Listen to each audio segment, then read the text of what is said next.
আসসালামু আলাইকুম ওরহমতুল্লাহি ওবরাকাতু। قال رسول الله صلى الله عليه وسلم من تقرب فيه بخصلة من الخير كان كمن أدى فريضة فيما سوى ومن أدى فريضة فيه كان كمن أدى 70 فريضة فيما سوى أو كما قال رسول الله صلى الله عليه وسلم।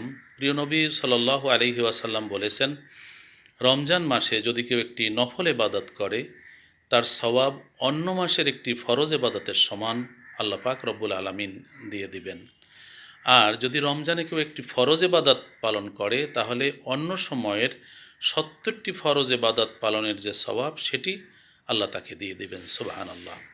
রমজান কত বরকতপূর্ণ, কত রহমতপূর্ণ যে রমজানুল মুবারকে যদি কেউ একটি নফল বন্দিগি করে তার সওয়াব এত বেশি যে অন্য মাসে একটি ফরজ বন্দিগির সমান। আর যদি কেউ একটি ফরজ ইবাদত করে তাহলে সেটি অন্য মাসের ৭০টি ফরজ ইবাদতের সমান। আমরা তাহলে ৫ ওয়াক্ত নামাজ যে রমজানুল মুবারকে পড়ি তা ৭০ দিয়ে গুণ করলে যা হয় সেই সওয়াব আল্লাহ আমাদেরকে দান করবেন।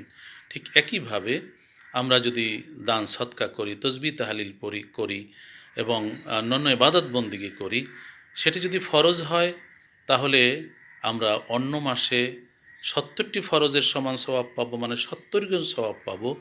আর যদি সেটি নফল হয় তাহলে অন্য সময় ফরজ আদায় করলে যে সওয়াব সেই সওয়াব আমরা লাভ করব। রমজান এতই বরকতপূর্ণ, এতই তাৎপর্যপূর্ণ, এতই রহমতে পরিপূর্ণ। আল্লাহ পাক রব্বুল আলামিন আমাদেরকে তৌফিক দান করুন। রমজানের রহমত, বরকত, মাগফিরাত ও নাজাত আমাদের নসিব করুন। আসসালামু আলাইকুম ওয়া রাহমাতুল্লাহি ওয়া বারাকাতুহু।